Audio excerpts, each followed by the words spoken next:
Mesdames, Messieurs, on est encore dans un contexte un peu particulier, évidemment. On n'a pas encore retrouvé tout le présentiel ici dans cette Assemblée, mais les choses sont en train de s'opérer. Bien évidemment, je suis très heureux d'ouvrir cette conférence ce matin et dans une enceinte évidemment particulière qui est celui du Conseil économique, social et environnemental, 3e Assemblée de la République. Monsieur le ministre, votre présence ce jour témoigne de l'attachement que vous portez à cette institution qui représente, vous le savez, la société civile organisée. Plus de 80 organisations sont présentes ici et représentent à travers plusieurs millions et millions de Français. Et je vous remercie donc de votre présence. Ce jour, plus qu'une grand-messe, les initiateurs de cette journée ont souhaité que ce soit un vrai moment de travail et d'échange avec les acteurs de la santé dans leur diversité. Point de posture, point d'idée toute faite, mais un moment de réflexion, de confrontation, de proposition, voire de test de l'acceptabilité de certaines propositions. Le CESE vous offre d'ailleurs ce lieu de réflexion, de débat plutôt apaisé en général, qui permet évidemment de sortir sur des consensus, sur des compromis. En tout cas, c'est la marque de fabrique du CESE, évidemment dans le respect des uns et des autres. Donc je vous souhaite évidemment un très très bon échange et que vous puissiez trouver les bonnes pistes de réflexion pour que demain, nous puissions faire en sorte que ce système de santé soit valorisé, modernisé et évidemment rencontre, je dirais, l'adhésion du plus grand nombre des parties prenantes dans ce débat. Donc je vous souhaite un débat des plus fructueux. Monsieur le ministre, je vous invite à prendre la parole.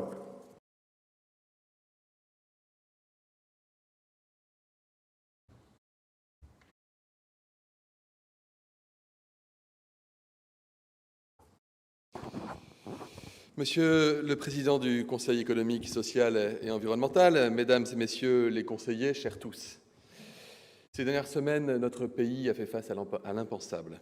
Je veux redire devant votre Assemblée toute ma gratitude à celles et ceux qui, en première ligne, ont aidé, accompagné, soigné, sauvé. L'engagement des soignants, les Français le connaissent, ils l'admirent. Cet engagement, il nous oblige, aujourd'hui plus que jamais, et c'est tout le sens du Ségur de la santé. À tout seigneur, tout honneur, Monsieur le Président, et je reconnais bien que c'est le CESE qui, en premier, a eu l'initiative d'une grande consultation sur notre système de santé. Il le fallait, parce que nous venons de vivre quelque chose de tout bonnement inédit. Et je vous remercie chaleureusement d'avoir engagé cette grande réflexion qui doit désormais se décliner en actions concrètes. L'épidémie de Covid-19, une fois passé le temps des commentaires et des polémiques, trouvera de toute évidence sa place dans les livres d'histoire. Pour l'heure, il faut agir, il faut reconstruire et il faut tirer toutes les leçons de cette crise. Nous retrouvons avec ce Ségur une quête de sens, et le ministère des Solidarités et de la Santé, c'est le ministère de l'attention portée à autrui, c'est le ministère du soin, c'est donc le ministère du sens. J'aimerais que ce monde d'après soit un monde dans lequel les enfants rêvent à nouveau de revêtir la blouse blanche. Le Ségur de la santé, c'est la promesse faite aux soignants, aux patients, à la société tout entière, que la France se donnera les moyens de ses ambitions. Nos ambitions sont immenses. Je pense en particulier à la création d'une cinquième branche, une cinquième branche dans la sécurité sociale et un 9e risque. On parle souvent d'un 5e risque, en réalité, il y en a déjà 8. Pour que nos aînés soient accompagnés dans les meilleures conditions jusqu'au bout, on fait ça aussi en même temps. On le fait aussi en même temps que le Ségur. Toutes les familles sont concernées un jour ou l'autre par la perte d'autonomie d'un parent, d'un proche. La protection sociale du XXIe siècle commence ici entre ce Ségur qui reconnaît les soignants, qui trace de nouvelles perspectives pour tout notre système de santé, et la création de cette nouvelle branche de la sécurité sociale, qui regarde la société française en face et qui se prépare à relever ce défi démographique majeur. Je vous remercie.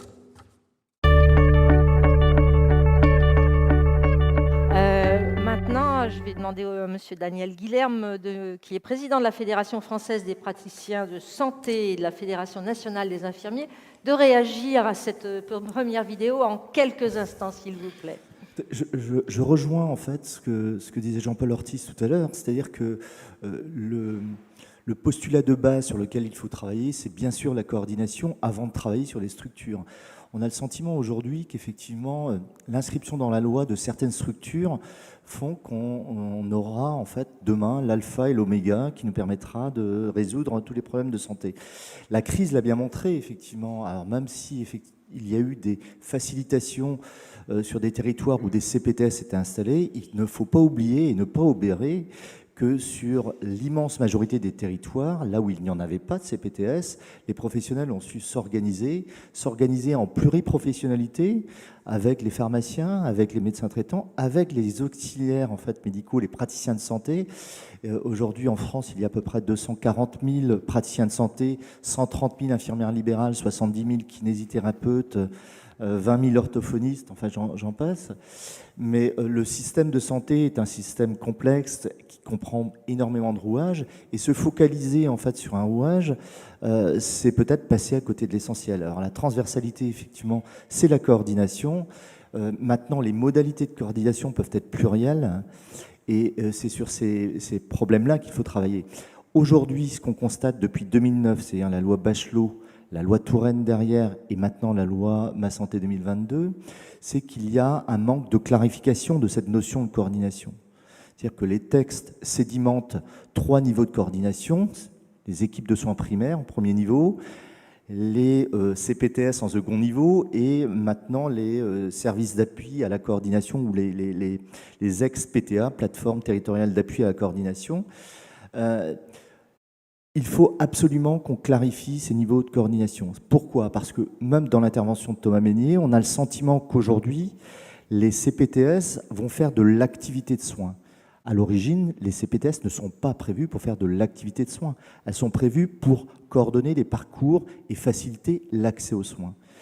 L'activité de soins est au premier niveau, les équipes de soins primaires.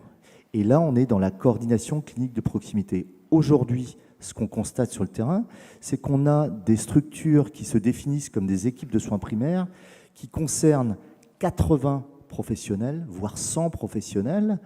Comment voulez-vous faire de la coordination clinique de proximité autour d'un patient avec 100 professionnels? Ça n'a pas de sens. Tant qu'il n'y aura pas, de notre point de vue, une clarification des niveaux de coordination dans la loi et dans le dur, personne n'y comprendra rien. Aujourd'hui, nos mandants, nous sommes tous ici des spécialistes du système de soins. On voit à peu près en fait comment se dessine le schéma. Mais je peux vous assurer que nos mandants sur le terrain n'y comprennent plus rien. Quand on vous dit qu'une ESP peut être une MSP et que cette MSP peut être une CPTS, comment voulez-vous que les professionnels s'y retrouvent? Donc sans clarification très claire, y compris dans l'esprit de nos politiques, sans clarification très claire de ces niveaux de coordination, point de salut. Une première réaction, tout d'abord, c'est que il ne faudrait pas qu'il y ait d'amalgame en fait opéré sur les déficits dont vous parlez. Alors, on parle de déficit effectivement en ressources médicales, notamment en ville. C'est pas le cas pour d'autres professions. Vous avez des professions qui connaissent une croissance dynamique extrêmement forte. C'est notamment le cas des infirmiers, 5% par an depuis 12 ans. Donc on voit très bien qu'il y a une bascule qui a plusieurs causes, avec des infirmiers qui quittent l'hôpital pour venir s'installer en ville. Alors, le virage ambulatoire il est certainement pour quelque chose, mais en tout état de cause, il n'y a pas de désert de paramédicaux, entre guillemets, ou de praticiens de santé à l'échelle des territoires. Des tensions ailleurs, mais on n'est pas du tout dans le même registre que la problématique médicale. Donc, toutes les solutions qui consistent à mettre en place des mesures pour les médecins, il ne faut pas les assimiler à des mesures qui sont forcément bonnes pour les autres professions de santé. Important à préciser. Ça, c'est une première chose. Très important à préciser. Et ça me semble important. Deuxième chose, c'est que j'ai beaucoup aimé le petit reportage sur le camion médical. Mais là, on est en fait sur de la cosmétique, entre guillemets. Alors, ne le prenez pas mal, mais en tout état de cause, ça règle un problème sur un territoire donné et c'est une bonne solution. Mais si on veut avoir des leviers de réorganisation de notre système de santé, il faut aller sur des leviers systémiques. Or, ça, ce n'est pas un levier systémique. Parce qu'on ne va pas, en fait, demain, monter une flotte de camions qui vont couvrir le territoire national. Donc qu'il y ait des solutions de ce type en local, c'est très bien. Mais aujourd'hui, il faut penser aux leviers systémiques. Les leviers systémiques, ils sont ailleurs. Les leviers systémiques, ils sont peut-être dans le partage de compétences. Là où il y a effectivement une raréfication des médecins, c'est peut-être d'augmenter, à côté de ça, les prérogatives d'autres métiers. Je pense aux kinés, je pense aux infirmiers, je pense aux orthophonistes, qui, depuis de nombreuses années, demandent un accès direct sur une partie, en tout cas, de leur champ d'activité. Ça, c'est la première chose. La deuxième chose, mais je vous l'ai dit tout à l'heure, c'est effectivement de mettre les mêmes choses sous les mêmes mots. Aujourd'hui, dire que les CPTS seront des offreurs de soins est de mon point de vue une erreur. Les CPTS, demain, seront là pour organiser des parcours patients, éventuellement être des espaces de réflexion entre la ville et l'hôpital, moi je suis très favorable au fait que l'hôpital investisse les CPTS pour qu'il y ait des espaces de dialogue dans lesquels on peut aborder les problématiques territoriales spécifiques de chaque territoire. C'est extrêmement important parce que vous fassiez une CPTS à Brest ou une autre dans le Vaucluse, les problématiques ne sont pas les mêmes. Les pathologies parfois ne sont pas les mêmes. Donc effectivement, ça c'est important. Qu'il y ait ces espaces concertés de partage et de réflexion au niveau des territoires, c'est essentiel. Après, la troisième chose, c'est revenir effectivement à ce qu'on veut faire en termes de coordination et notamment de coordination clinique de proximité, parce que le désengorgement des services d'urgence passe par le maintien à domicile des patients. Et vous l'avez dit à plusieurs reprises, les patients en fait vont à l'hôpital parce qu'ils n'ont pas de réponse en ville. Les patients, ils vont là où il y a de la lumière. Si vous n'avez plus de lumière sur les territoires, effectivement, ils vont vers l'hôpital. Donc, c'est quelque part mettre en place des services effectivement coordonnés qui permettent de répondre à des soins non programmés. Alors, les CPTS peuvent être une structure qui va organiser ces services, mais les CPTS, je le rappelle, n'ont pas vocation à faire du soin. Ce sont les équipes de soins primaires qui feront le soin. Ce que vous relevez là, c'est à nouveau la question de l'éclaircissement des missions, des responsabilités, du qui fait quoi où, de manière un peu plus formalisée, souhaiteriez-vous, par la réglementation, de façon à ce que finalement les acteurs d'un territoire puissent travailler ensemble plutôt que d'être en concurrence, ou bien d'avoir un message très brouillé et très complexe pour les usagers. La responsabilisation des acteurs. Aujourd'hui, si vous prenez les termes de la loi de 2016, janvier 2016, une équipe de soins primaires, c'est une équipe qui, avec le médecin traitant, se coordonne autour du patient et est constituée de professionnels qui gravitent le plus souvent autour du patient. Ça ne responsabilise pas les professionnels. On a eu une proposition, notamment à la Fédération nationale des infirmiers, qui consistait à dire qu'il fallait responsabiliser un triptyque socle pour avoir des leviers systémiques. Ce triptyque socle, c'est le médecin traitant, bien sûr, le pharmacien correspondant et l'infirmier. Et on demande en fait à ce que les infirmiers soient qualifiés de référents. Donc il faut effectivement responsabiliser ces acteurs. Pourquoi ? Parce que dans le double défi que notre système de santé a affronté, à savoir le vieillissement de la population et l'explosion des maladies chroniques, ce triptyque socle constitue un levier systémique. Et il faut le responsabiliser. Très bien. Donc je pense que peut-être l'un n'exclut pas l'autre, c'est-à-dire qu'il y a des leviers systémiques qui donneraient une certaine égalité territoriale, comme le veut notre République, mais aussi des actions ponctuelles adaptées au territoire, comme on l'a vu pour les camions, et que c'est la conjugaison des deux qui apporterait une réponse qui serait plus satisfaisante ou qui serait satisfaisante. Peut-être l'un n'exclut pas l'autre, c'est-à-dire qu'il y a des leviers systémiques qui donneraient une certaine égalité territoriale, comme le veut notre République, mais aussi des actions ponctuelles adaptées au territoire, comme on l'a vu pour les camions, et que c'est la conjugaison des deux qui apporterait une réponse qui serait plus satisfaisante ou qui serait satisfaisante. Alors, par contre, une dernière question particulièrement à vous, avant d'interroger le représentant des usagers. Nous avons entendu plusieurs fois dans nos auditions et entretiens la question pour éviter l'engorgement des hôpitaux, et pas seulement celui des urgences, mais l'engorgement des hôpitaux ou un mauvais fonctionnement ville-hôpital de la part des EHPAD ou de la part des médecins généralistes, enfin des soins primaires, qu'il fallait faire plus et mieux pour le soin à domicile. Les infirmiers sont particulièrement concernés par cette question, pas que, mais particulièrement concernés. Quelle serait votre opinion ou vos idées ou vos propositions sur le renfort ou la structuration ou le rôle du soin à domicile dans ce système de santé de proximité? Il faudrait combattre deux tares de notre système. La première tare, c'est le structurocentrisme. C'est-à-dire, c'est de considérer effectivement qu'il faut absolument une structure lisible, visible pour apporter des réponses. Et la deuxième tare, c'est le médicocentrisme. Aujourd'hui, on a un système qui est structurocentré, médicocentré. Donc il faut un peu sortir de là, et pour faire ça, il faut effectivement amener de la transversalité. Alors de manière un peu provocante, lors du lancement du Ségur, au nom de la FFPS, je m'étais adressé au ministre en lui disant, attendez, il faut bannir du Code de la santé publique un terme qui pèse sur l'inconscient collectif du système, et c'est le terme d'auxiliaire médical. Aujourd'hui, si on parle collaboration, si on parle transversalité, il faut arrêter de considérer que les acteurs de santé, certains acteurs, soient les auxiliaires d'autres acteurs. Et ça, c'est quelque chose qui peut paraître très simple à faire, mais qui se heurte aujourd'hui à des lobbies extrêmement importants. Je cacherai lesquels, mais tout le monde le sait.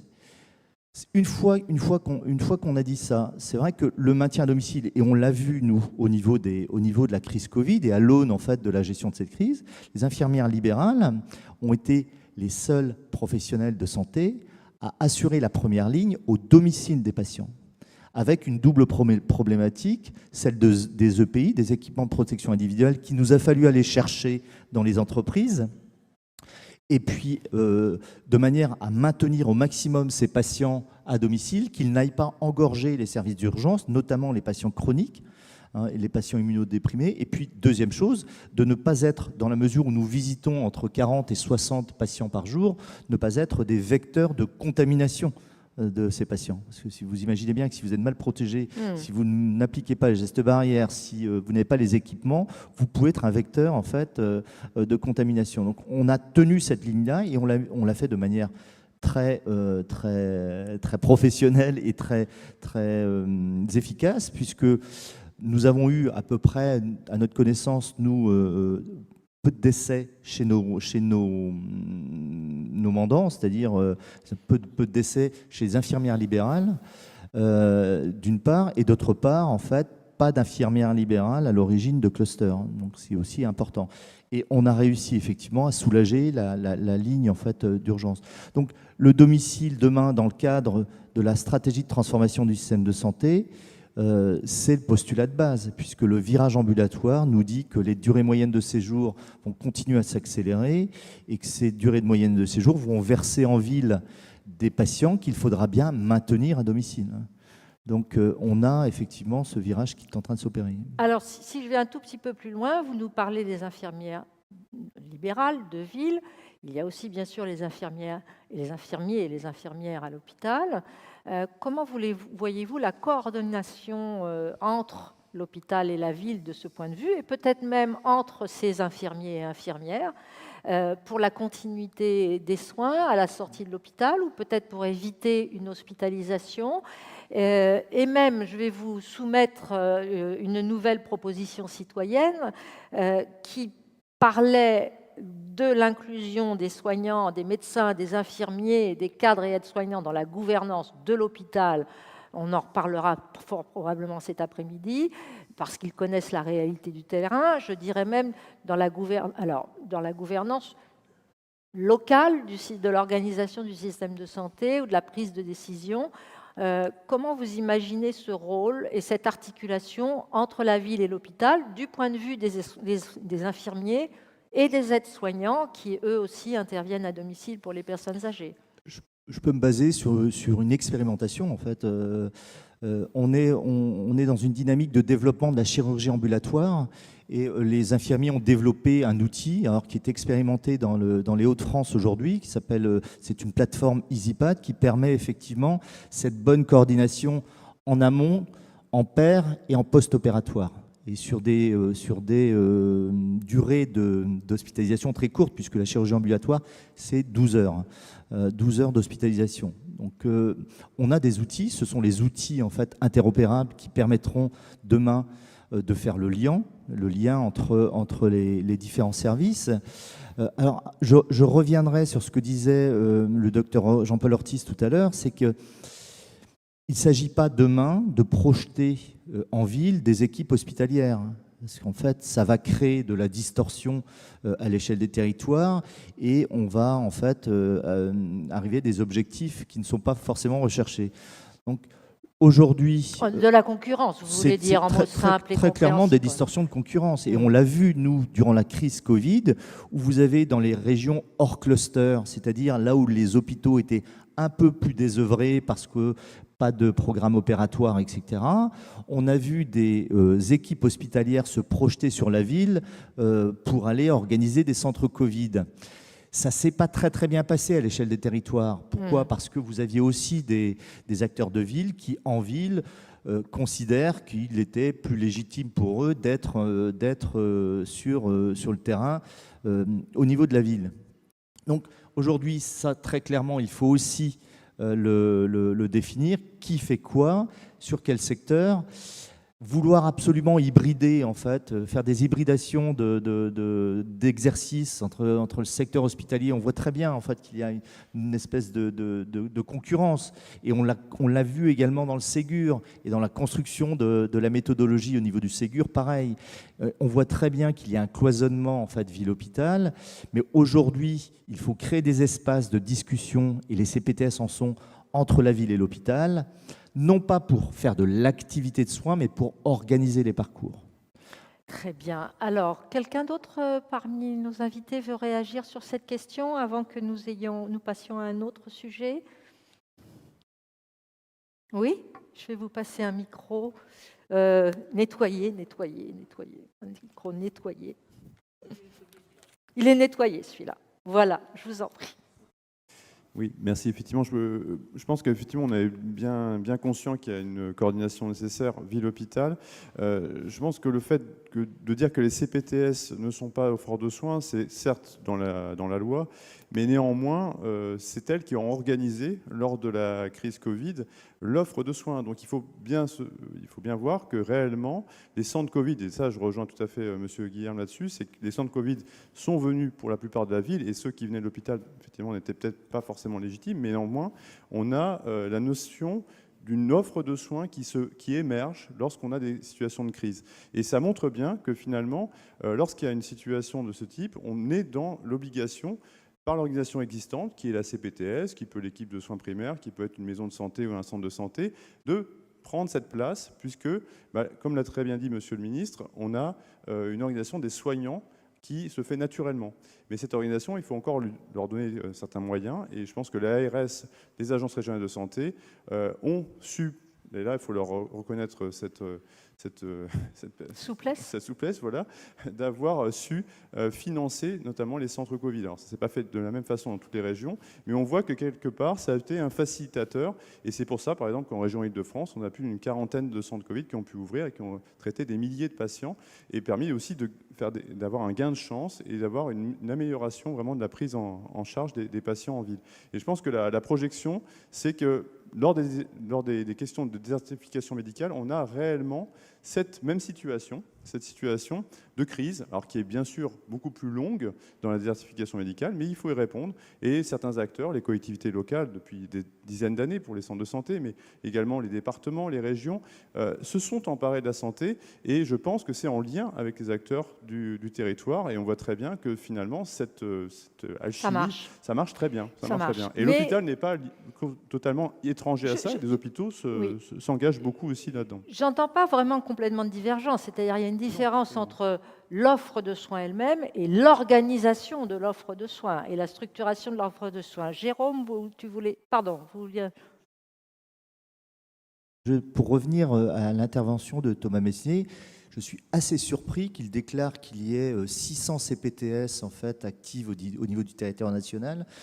Je fais partie de la commission paritaire nationale à CICPTS et il y a à ce jour 53 CPTS qui ont signé la CI. Donc effectivement, on peut des fois confondre Il a confondu 60 prendre ses désirs pour des 600. réalités, mais bon, aujourd'hui, c'est pas le cas. Bon, mais c'est un outil qui semble intéresser beaucoup de monde quand même. Peut-être faut-il l'améliorer. Pour autant, cette question de faciliter le maintien à domicile avec une consultation, avec une présence d'un infirmier qui accompagne la consultation en e-santé, notamment pour des renouvellements d'ordonnances, ça paraissait un outil pragmatique et assez humain de l'utilisation de l'outil. C'est un bon outil, mais mais ça ne doit pas devenir le système de santé. Il ne faut pas que ce soit quelque chose qui se substitue à ce qui doit être le fondement en fait, de la consultation en France. Et on voit très bien, enfin moi je veux pas jeter de pavés dans le jardin de mes amis médecins, mais je vais vous citer une histoire, une petite histoire quand même. Pendant la gestion de la crise Covid, les infirmiers libéraux ont obtenu un acte dérogatoire qui était le télésuivi infirmier des patients contaminés. D'accord ? Il y a eu très très peu de prescriptions, parce que c'était soumis à prescription médicale, très peu de prescriptions médicales, de télésuivi infirmier. Et on s'est rendu compte en fait que le télésuivi infirmier était réalisé par les médecins au tarif de la téléconsultation. D'accord ? Donc, la généralisation de ce type de procédure va amener des distorsions sur le terrain, va amener des abus, etc. Là, on voit effectivement des revendications qui consistent à pousser non plus des téléconsultations, mais des phonoconsultations, puisque là où effectivement il y avait des déficits en 4G, il y avait possibilité par dérogation de faire de la téléconsultation par téléphone. Ça ne s'appelle plus de la téléconsultation, mais de la phonoconsultation. Donc est-ce que demain, sous ces prétextes-là, il faut accepter d'avoir une phonoconsultation ? Je ne suis pas sûr que le système gagne en qualité. Ok. D'autres points de vue sur la prévention ? En fait, dès lors qu'on parle de prévention, en fait, on s'attache à parler de déterminants de santé. Et dans le cadre du champ des déterminants de santé, il n'y a pas que la santé, pas que le soin, pardon. Et ça n'implique pas que le système de santé. Je crois que les élus, effectivement, des collectivités territoriales ont des rôles à jouer, mais pas que. Les usagers ont des rôles à jouer. Enfin, la prévention est un champ extrêmement transversal qui s'attache à tous les déterminants de santé. L'alimentation, on a parlé, les habitudes de vie, l'activité physique. Enfin, les facteurs environnementaux. Les facteurs environnementaux, évidemment. Donc, on a un champ extrêmement large. Maintenant, je rejoins tout à fait ce qui a été dit, c'est que le champ de la prévention dans la formation des professionnels de santé n'est pas suffisant. On était dans le soin avant de prendre soin, et ce qui fait qu'effectivement, ça oriente des habitudes de travail qui sont que la prévention, aujourd'hui, est le parent pauvre de la médecine en France. Donc il faudra, à mon avis, à un moment donné, s'attacher à développer ce champ de la prévention. Et j'en profite, par exemple, une thématique qui est extrêmement prégnante et qui le sera peut-être encore plus dans quelques temps, c'est la vaccination. Quand on voit la position en fait de la nation par rapport à la vaccination, c'est quelque chose qui peut être quelque part affolant, parce que on traverse une pandémie. Je suis sûr qu'on ferait un sondage aujourd'hui pour savoir qui se vaccinerait si on trouvait un vaccin opérationnel dans les semaines qui viennent. Je serais assez surpris de constater qu'il y aurait un très fort taux de réponse positive. Alors bien sûr, nous avons ouvert de l'hôpital et de l'articulation ville-hôpital à la question de la santé populationnelle. On parle beaucoup de responsabilité populationnelle et de santé populationnelle parce que dans la ville, c'est dans la vie et que ce n'est pas un moment particulier d'hospitalisation, mais que c'est le quotidien. On a beaucoup ouvert. On a parlé de prévention, on n'a pas eu le temps, et c'est peut-être un regret, mais il y a eu des avis de produits, il y en aura d'autres, de parler des plus précaires, de parler des facteurs sociaux de la santé, qui sont quand même 70% de la qualité de vie des personnes et de la santé de vie. Et dans ces facteurs sociaux, ce sont aussi ceux-là qui poussent les usagers, les habitants, les citoyens à se diriger vers les urgences, puisque là, ils ne vont pas faire d'avance, ils ne savent pas où aller, tout ce que nous avons déjà évoqué. Donc la question des urgences et du désengorgement des urgences en lien avec la ville et l'hôpital, c'est la question qui entamera notre après-midi.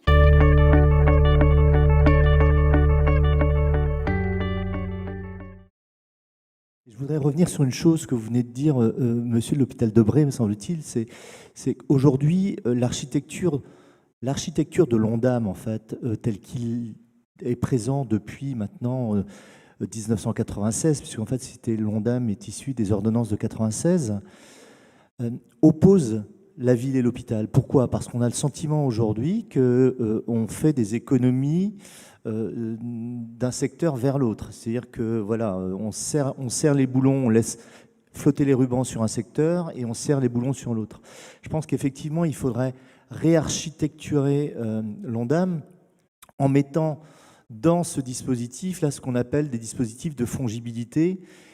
Et la loi HPST que vous citiez tout à l'heure en avait un seul. C'était une fongibilité asymétrique du secteur sanitaire vers le secteur médico-social.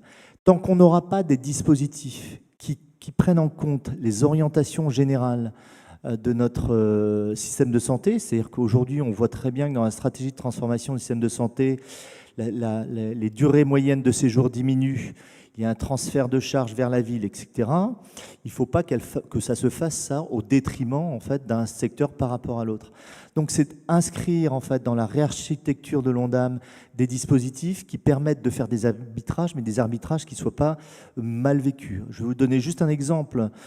Au niveau de l'Ondam de ville, il me semble que c'est 15% en fait, des prescriptions hospitalières exécutées en ville sont amputées sur l'Ondam de ville. Alors vous avez les cris d'orfraie en fait, des médecins de ville qui disent c'est pas normal, on n'a pas la main sur 15% de notre enveloppe. De l'autre côté, vous avez l'hôpital qui dit ben oui, mais vous, en fait, comme vous n'assurez pas la permanence des soins, vous générez en fait du trafic au niveau des urgences, donc vous êtes responsable d'une partie des dépenses que vous avez en ville. Donc dans un système comme ça, on s'en sortira pas. Et je crois que s'il doit ressortir quelque chose d'assez dur en termes de pilier 2, en tout cas, du Ségur de la santé, c'est une réarchitecture de l'Ondam qui prenne en compte effectivement ces transferts nécessaires, mais de manière des fois pluriannuelle. Et on a, nous, beaucoup d'espoir là-dessus, mais en tout état de cause, si on reste dans un système cloisonné en termes de financement comme on l'a aujourd'hui, rien ne changera.